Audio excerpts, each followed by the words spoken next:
Hey guys, what's up? My name is Arianna if you're new to my channel. If you're not new, welcome back. So today we are going to be talking about Scream Queens. It premiered last night on Fox and y'all, it was juicy. Now, if you've been watching my past videos, then you know that I was super excited for this show because while PLL is on a break, this shall be my new favorite. So let's go ahead and go into a recap of what happened last episode, and then I'll talk about what I thought about it and what I'm excited for this season. So the show starts off in 1995. It's at some frat party in college, and there's a girl walking through the party with blood on her hand, just like walking. And then her friend is like, "Did you start your period on yourself?" And it's kind of funny and it's kind of gross at the same time. And then she's like, "It's not my blood." So they go up to the room and to the bathroom, and they found this girl in the bathtub holding a baby who was like, "I'm sorry, I didn't know I was pregnant. I thought I just gained the freshman 15. But it wasn't the freshman 15, it was the freshman baby. Then TLC Waterfalls came on, which is the jam, and all the girls were like, "Oh my gosh, this is my song." And one of the girls was like, "You can't make me miss my song because you had a baby. What do you think this is? This is a party. Don't you ruin this." And they all went down and they all started dancing to Waterfalls. The crowd was dancing and the party was popping. Then they came back upstairs and the girl was dead. So pretty much the girl just bled to death because nobody helped her, and she just had a baby, and she's just like there, and everyone decided that Waterfalls by TLC was more important than that girl's life.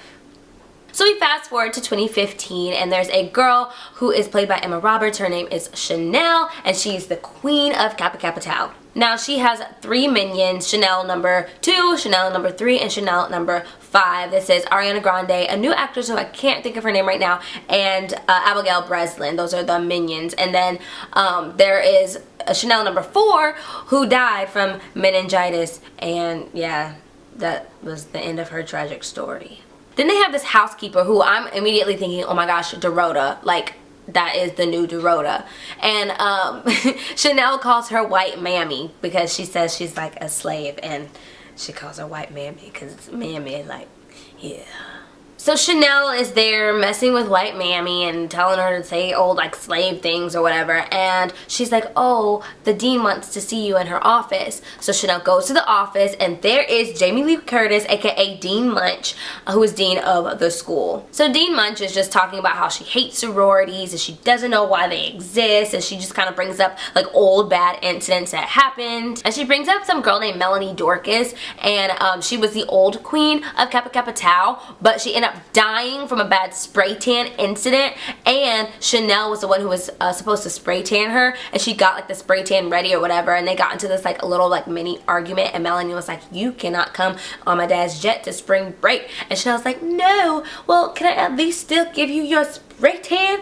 And then Melanie's like, "No," and so Chanel leaves and walks out, and then Melanie tells one of her little minions, "Spray me, I'm gonna look like Jada Pinkett Smith," and I'm pretty sure that just means she wants to look like a light-skinned black woman. So the minions started spraying her, and it just started burning, and there was like smoke coming from her body, and her body started like opening up, and it was disgusting. Turned out there was like hydrochloric acid in the spray thing, and she ends up dying. Or I think she died. They didn't say she died. Did they say she died? I'm pretty sure she almost died. The little devil thing came up and got her, and that was the last we heard of Melanie Dorcas. So while they're talking about this little incident and they're discussing all the things that Dean Munch hates about sororities, Gigi walks in, who is an adult who is still stuck in the 90s. She's the president of the national chapter of Kappa Kappa Tau, and she's also a lawyer, and she's like trying to talk to Dean Munch, who's trying to like take away their charter, or what is it called? Something like that. I'm not in a sorority, so I don't know what it's all called, but she's trying to like pretty much like kick them off campus pretty much. So they're just kind of discussing that, and then the camera switches to a new scene, and it's a blonde-headed, curly-haired girl in the car with her dad, and this is Grace, who is one of the main characters of the show. Her dad is driving her off to school, and he tells her, "Do not join a sorority, please. It's not all it's packed up to be." And she's like, "Well, Mom died when I was 2, and I really want some girls to really talk to and show me the ropes and teach me the ways and yada yada yada." And that's like, oh. And so he begins playing 1,000 Years, which is going to be like my wedding song. Yes, love that song. Which is from Twilight. He's like, "Team Edward." And I'm like, no. Team Jacob. And it also turns out that her mom was in Kappa Kappa Tau and she wants to follow in her mom's footsteps because it's the closest thing she can do to honor her mom. So she gets to her room and she's crying and her dad's crying and they hug each other and the dad leaves, and then Keke Palmer, my girl, comes in and she's like, hey, what's up? I'm Zayday, which is a really ethnic name.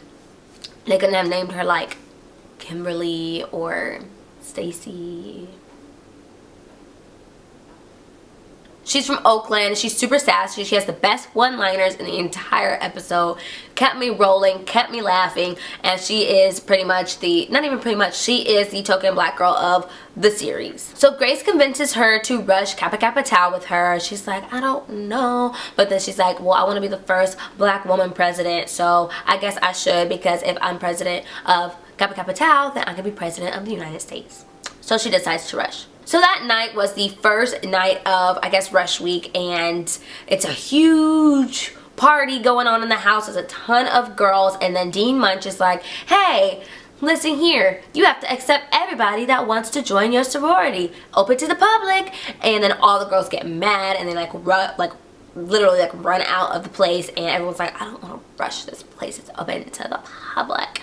And yeah, that only leaves a few girls. That includes Grace, that's Zayday, and then there are about 4 other girls. The first girl is deaf Taylor Swift, and she's obsessed with Taylor Swift, and she says she sings all her songs, but if she's deaf, I wonder how she hears them. The next girl is played by Lea Michele, and Chanel calls her neck brace because she has like this huge neck brace, body brace on, and her real name is Hester, and she's a little creepy and a little nerdy, but it's Lea Michele, so you gotta love her. The next girl is Predatory Les, and she doesn't even really know her real name. I don't even think she said her real name. Chanel didn't, but she's a hardcore feminist lesbian who hates all things male. And the last girl who Dean Munch brought in is actually a candle vlogger, which I'm pretty sure is a real thing. I thought they were trying to make a joke, and then I was like, I feel like I've seen this before on YouTube. Anyway, her name is Jennifer. So those are all the pledges, and Chanel and Chanel and Chanel are all really, really upset. So next, Chanel goes and talks to her boyfriend about how she's going to be unpopular and everybody's going to hate her because, you know, her sorority is open to the public. And her boyfriend's name is Chad, and he's completely douchey, and it's kind of funny, but at the same time it's like, dang, that's your man, girl. But he is cute though, and he's kind of funny because he's so dumb. So Chad doesn't really have any advice for Chanel. He's like, whatever, you gotta just deal with it. You gotta do what you gotta do, blah, blah, blah, you know. And so Chanel's like, man, I need to come up with a plan. So she decides to come up with a fake plan with Mrs. Bean, aka White Mammy. So they go to the coffee shop to discuss their plan or whatever, and Chanel gets into it with the coffee guy. She's like, I want my coffee extra hot. And he was like, okay, well, extra hot's 170 degrees and you said 220 degrees. And she's like, I want it 220 degrees. So she got her pumpkin spice latte, and she said the milk was burned. She spit it out, and she got the other barista. And then Pete goes over to the next customer, who just so happens to be Grace. So they end up talking about how Grace is rushing Kappa Kappa Tau, and Pete is like, oh my gosh, you don't seem like that type of girl. And then she's like, okay, and ends up leaving, and then Pete follows her out, and he's like, hey, listen, I'm an investigative reporter, and you don't want to rush them. There's a lot of stuff that goes on into their house, and it's just crazy, and it's insane, and blah, blah, blah, blah, blah. Then Chanel comes around the corner, and she's like, well, you're a stalker, and you're a, what does she call him? Not a pedophile. A sexual predator? Anyway, something happened in the past year where she led him on, and Pete had a huge crush on her and thought that she liked him, and then she just embarrassed him and was like, I don't like you. And then I guess something happened legally. He had to get a restraining order or something. I don't know. But she was saying he was crazy, and and Grace was like, okay, bye. So that night, Chanel decides to put her plan where she's going to fry or fake fry Mrs. Bean's face. She decides to put it into action. So one of the girls walked into Miss Bean's room and found that there was a huge mural on her wall of Chanel's face, and it says kill, death, and it's just got like scratches and like X's in her eyes, and there's like candles and like fire and stuff all around it, pretty much because she hates her. And then Chanel is like, well, I was gonna do this fake thing where I fake fry off your face, but how about I just drown you in the oil? And so she takes Miss Bean's head and like pushes her into the oil, but the oil was hot and her face fried off. It looked like she had like Doritos and pizza sauce on her face, but it was not pizza sauce, it was blood. Then Mrs. Bean's like screaming and she falls to the ground and she is dead. So Grace is like, I'm going to the police, I'm leaving, I can't do this, you just killed this woman. And she's like, no, she's like, if you get the police, they'll love to hear the story about how you killed her. She's like, I didn't kill her. And then she's like, oh, all my witnesses say otherwise. And so she like bribes the rest of the girls, and they're like, okay, fine, we'll side with you. And then Zayday, aka Kiki Palmer, is like, all y'all are ratchet. And they pretty much are, because they just wanted to go on a private jet or a boat or whatever they were trying to do. So Grace ends up not going to the police, and they all like have to help hide the body in the freezer. Then it flips to a scene where Chad is laying in bed with Dean Munch. Like, that's crazy. And then she has this long monologue about how her life sucks and blah blah blah blah blah. Then we switch to a new scene where Grace calls Pete and they meet up. They decide that they're gonna partner together because Grace saw actually like what happened, and she's like, okay, yeah, there is some crazy stuff going on, so I'm going to partner with you and let you know whatever crazy stuff comes out or whatever I see. So he's like, well, can we go see the body? So they go to the freezer where they hid the body, and then Chanel and Chad pop up, and so Pete and Grace go and hide, and Chanel and Chad go to open up the freezer, and the body is gone. So later on that night, all the Chanel 1, Chanel 2, Chanel 3, and Chanel 5, they're all like sitting together like in a circle with these like red robes on, and there's candles, and she's like, we're gonna do a blood oath, trying to figure out what to do, whatever she was trying to do it for. But all the girls was like, no, like, can't we get STDs and blah blah blah. And one girl's like, I have HPV. And then Ariana Grande's character, Chanel number 2, is like, I can't do this, like, I'm going home and I'm calling my mom. So she gets up, she goes to her room, and then there's like, she gets this text from A, and it's like, do you want to dance with the devil? And then the devil comes into the room, like the little like guy in like the red devil costume, the same guy who popped up when Melanie Dorcas got her skin burnt off, and he's back again. And oh, I forgot to mention that Grace saw him beforehand, like hiding in the bushes, and she was like, oh my gosh. But then he disappeared, so she didn't get to follow him, but that was like on the first night of Rush. But anyway, so the devil is face to face with Chanel number 2, but he's texting her, it's like, do you want to dance with the devil? And she's like, maybe. So they like dance together for a quick second, which is so weird.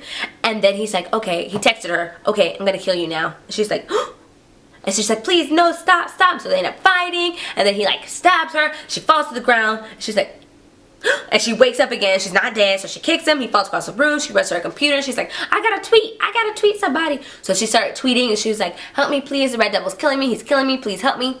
And then her last word, please, exclamation point, and he stabs her in the back. And she's dead. Then she wakes up again really fast and clicks enter, and then she dies again. So the tweet went out, but I don't know who follows her to see it. Anyway, the devil disappears, and the girls find her dead in the room. So now Hell Week begins, and that's pretty much where they're going to be hazing the girls and figuring out who's fit for the sorority and running people off and stuff like that. So Grace stands up and she's like, we're not going to be doing any type of hazing. And then Zayday is like, yeah. And then Chanel's like, I can see we're going to have some differences. So let's go for coffee and let's talk it out. So Grace and Chanel, number 1, leave and go get some coffee. And she puts Chanel number 5 in charge of the girls. So we switch over to the coffee scene. Chanel brings them both coffees, and she's like, you know, I see a lot of myself in you. You know, remind me of a younger me, and I want to offer you position as Chanel number 6. Grace is like, no. She doesn't really want that. She's like her own person. She's not trying to be a minion. She's like, I'm a nice person. I don't want to be mean. You're such an awful person. Like, no, why are you so awful? And then Chanel's talking about how her boyfriend cheats on her all the time. Her parents didn't even call her to wish her a happy birthday. And just like how she has like this like sad life. And she just takes it out with anger. And Grace is like, well, we can like really be a sisterhood. We can be there for each other, so you don't have to be mean. You don't have to be rude. Like, we can be here for each other. That's what we are. We're sisters. And Chanel's like, no, I don't like that. So Grace ends up like walking out. Chanel is like, don't walk out or else you're gonna be on my list. And so now Grace is on her list and Chanel's like, I spit in your coffee anyway. So it flashes back to the girls in their first week of Hell Week, and Chanel number 5 like dug up a hole and put each of the girl in their own little hole. They can't move, and like it's just their heads like on the lawn. So the girls are just sitting there, and then all of a sudden Zayday hears this noise and she's like, what is that noise? It turns out it's a lawn mower, and guess who's driving it? None other than Redcoat, aka the devil. See what I did there? So the devil's like driving this thing, and all the girls are screaming, and then deaf Taylor Swift's like, are we singing Taylor Swift? And so she's singing Taylor Swift until she sees the bright light of the little thing, the lawnmower coming for her, and it mows off her head. It's just like blood squirting out the sides from underneath the lawnmower. It's disgusting, and she's dead. So after that whole incident, they realize there's somebody out there like trying to get these girls, and they need to all stick together. So the girls are all forced to move in to the house, and they have to stay there. They have to stay on campus. They can't leave campus at all. They also say they're going to hire a security guard for the girls so they'll feel safe, and then the Asian girl's like, I don't like men, can it be a girl? So they end up, they're like, okay, we're gonna hire a girl security guard. It got under control. So after that, the 3 Chanels go up into the other Chanel's room, and they're like, hey, we have to get rid of her body before the security guard comes and finds it. Then Hester, aka Neck Brace, walked in and is like, I can help you. And she's like obsessed with death and like dead bodies and stuff, and she comes up with all these like intricate ways to get rid of the body. So they end up just putting the body in the freezer, and then Hester like wants to call all of them mom, and they're a little weirded out, but they let her do it anyway because she helped them get rid of Chanel's body. So next it's time for the girls to meet their new security guard, who is one of my favorites, Niecy Nash, and she plays Denise Hempfield, who is this like sassy, out there, crazy, funny security guard. So the girls ask if she has a gun, you know, so that she can protect them, and she's like, well, I don't really have a gun, but I can call the police, and the police have a gun. And they're like, that's not gonna help us, we can call the police ourselves. And she's like, well, let me tell you the steps you need to take if something happens. First you just yell, Denise Hempfield, really, really loud. Then you call the 866 number. And if you can't get through to the 866 number, run. So it flips to a screen where the girls are scrubbing the floor, and Zayday is mad because Chanel's like on her back, and she's like, well, if you wanted these floors clean, you shouldn't have burnt the face off of the maid, and then maybe the floors would have been clean. And she's like, just get more soap. And then Grace is like, fine, I'll get some more soap. So she goes into the storage closet and accidentally knocks over one of the shelves, and there's a locked door behind it. So she's trying to like get into the lock, and then Chanel number 5 finds her and is like, go away, go back to the room. So that night she meets with Pete. She tells him about the door, and then they end up making out. It was like a weird makeout, and it was like awkward, but I'm glad it finally happened. You know, it was meant to happen. They're gonna be a couple. One thing I did notice is like after Grace left, he did this like weird like smile that like faded into like a weird like smirk. He was like, okay, it wasn't really like that, but you catch my drift. So next we see Dean Munch in her office with Grace's dad, and the dad's like, I need a job, can you get me a job? And I'm guessing he gets a job. And that's because like they didn't say like he was hired, but Dean Munch like had a huge crush on him and kept like touching his leg and stuff, and like was talking about, oh, that's so attractive, and blah blah blah blah. So I'm guessing she gave him the job. So next we see Grace, who breaks into the locked room. Like she gets into that room somehow. I think she got the key, and she sees the bloody tub that we saw in the first scene back in 1995. Then all of a sudden Chanel pops up, and she tells her the story of what happened in 1995, and she's like, I don't think it was real. And Grace is like, yes you do think that's real. And then one thing they added to the story was that Dean Munch was actually there and covered up the girl's death. And before they cut to commercial break, they get a close-up on Grace, and she's like, what happened to the baby?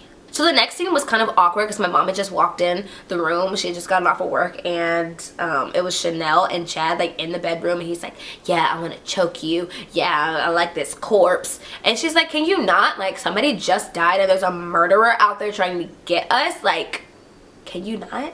So she ends up getting up out of the bed, and she's like, you know what, like, I can't do this, we have to go on a break. And he's like, what do you mean? She's like, that means get out. And he's like, nobody breaks up with Chad. And he like storms out of the room, and he goes back to his place, and we see sexy Nick Jonas He plays a guy named Boone, but Boone is gay. And we know Boone is gay because he was like, I'm scared there's a killer on the loose and you broke up with your girl. Can I just like lay in a bit with you? And Chad is like, are you gonna try to touch me again?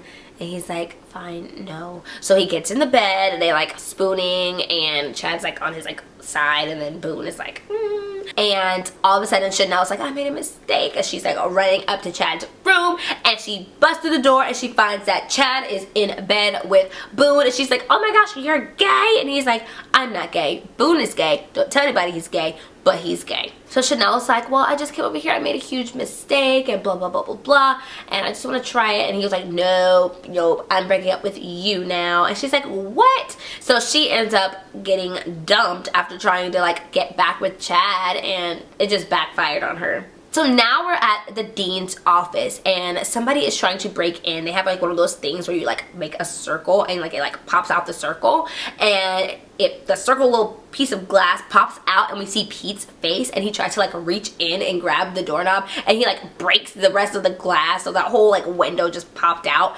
And yeah, there's Pete. So he finds this folder that says the Greek system. So he goes through there and he found a new folder that says Kappa House Party 95. So he writes down some names and one of the names he said was Greenwell. But as soon as he writes down that name, the little red devil comes and like knocks him out cold on the ground. And then he wakes up like hanging from a pillar and he has a wedgie and it's like his wedgie stuck on the pillar and his like feet are like up, like kind of dangling in the air. He's not super high up, but it's where it could hurt. And like he was like, a guy walked by and he's like, can you help? Can you help me? And the guy just like takes a picture of him and like walks away. And then he's got this like big piece of paper like pinned to him and it says MYOB. So we next flip to a scene with Grace and Pete is telling her what happened and she's like, well, what does MYOB mean? And he's like, it means mind your own business. We must be on to something. And he's like getting weirdly undressed like for no reason at all. He's just like getting undressed and she's like, can you put some clothes on? And he's like,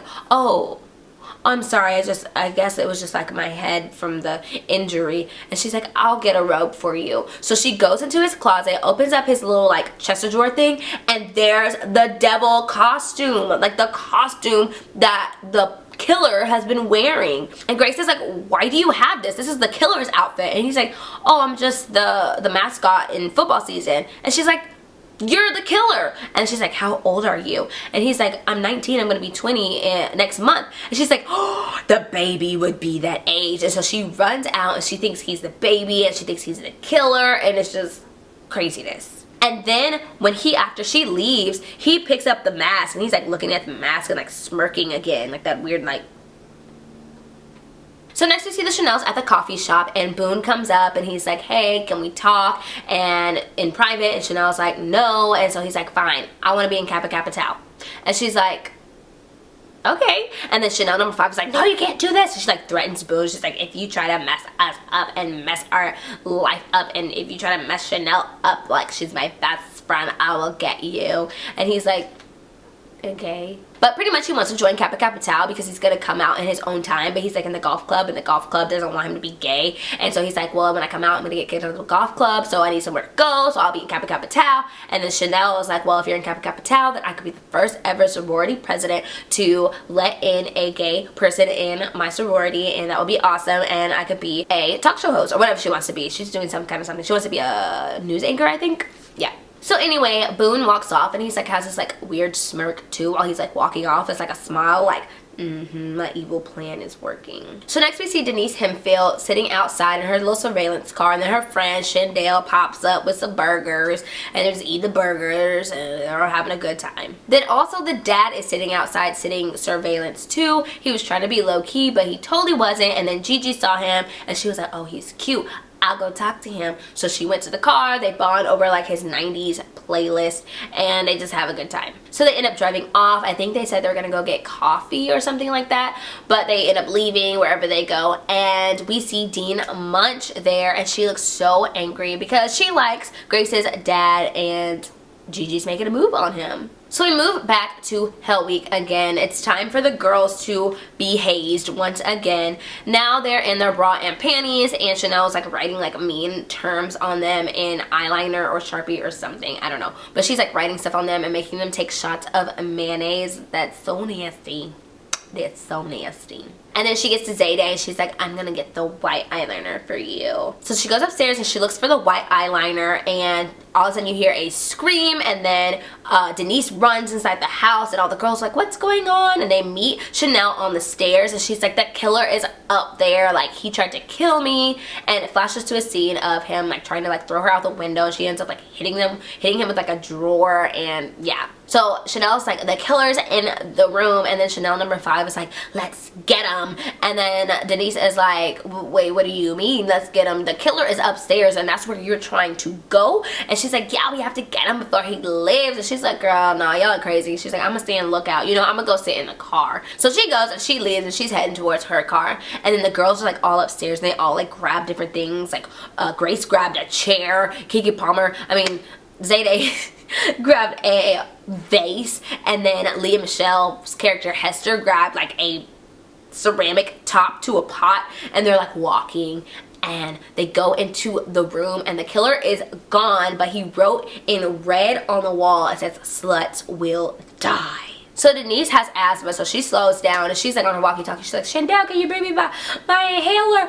Chandel. And Chandel never answered, so she like walks slowly to the car. She gets in the car and Chandel is dead. She got stabbed. And so she gets in the car and she's like, Chandel, why you got a knife in your throat? And she pushes her out the car into the street and drives off. So next, it flips to a scene of Nick Jonas, aka Boone, working out, and he's like flexing his muscles, and you know, he's like, oh, workout. And I'm like, oh my gosh. Rewind, play, rewind, play, drool. So anyway, somebody walks in the room and he turns and he looks and he's like, am I supposed to be scared? And I was like, oh my gosh, yes, be scared, here I come, rawr. Anyway, it flashes to a scene of the guys in his like golfing club, and they're like, let's go out, we're gonna have fun. And you hear somebody scream, and they run into a room and they find Boone out on a table, like with just his underwear on, and there's like candles all around him, and his neck is slit open. There's like blood like on his like chest, and he's dead. So the girls are eating dinner, and it's kind of coming to a close of their like whole Hell Week thing, and Chad and Denise end up interrupting their dinner to tell them the news of Chandel being murdered, and her body is now missing. It's not in the street anymore where Denise left it. And then Chad is talking about how Boone is dead. And then finally, the last scene of this episode is at the county mortuary, and the little red devil pulls out the little body, I guess, drawer, and it's Nick Jonas, aka Boone's body, and he's like laying there dead, and he kind of has a little bit of a unibrow, but it's okay, I can help you fix that because I got one too, and we can work it out together, Nick. But anyway, he's laying there, and then all of a sudden his eyes just pop open, and he's like, what took you so long? And then he takes off like a sticker on his throat, which was like the sticker of like a fake slash mark, and he's alive. He's alive. So he's part of the A-team. And that is how the premiere episode ended. It was so juicy. It was so interesting. It's hilarious. Like at some points I was like, wait a minute, can I laugh at this? Like, am I allowed to laugh at this? But it was really, really funny. Now there are some similarities to Pretty Little Liars, except this is more of like a spoof on it. You know, like the unknown text messages and all that. And then, you know, the guy in like the red suit, I think of like a red coat, and he's got the mask, which I think are A, and like all that stuff. But it's completely like in its own lane. Like it's a comedy. It's funny, and I really, really, really like it.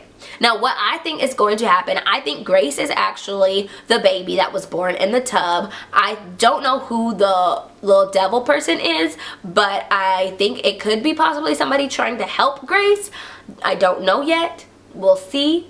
But it's not really predictable right now. Like, I don't know what's gonna happen, so that's really exciting that it's not predictable. What are your thoughts on Scream Queen? What was your favorite part of the last night's premiere, and what do you look forward to? Let me know. Let's just have a big giant party in the comments down below. I want to know what you think.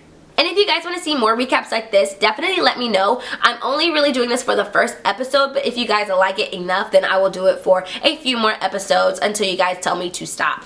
Also, I live tweet every time Scream Queens comes on, and I think I'm going to be live tweeting during Empire as well. So follow me at Arianna Jonae, and I cannot wait to tweet with y'all. Give this video a giant thumbs up. It definitely helps me out, helps people discover my videos, and I'm trying to get to 50,000 subscribers by the end of December. So please give me a thumbs up so we can get there. And do not forget to subscribe if you're not subscribed already. I would love for you to join the family. We totally need a family name, and if you have any ideas, let me know. Maybe Airy Babies or Ariana's Aunts. That's not a good one. Anyways, I will see you guys next time. Thanks so much for watching, and bye!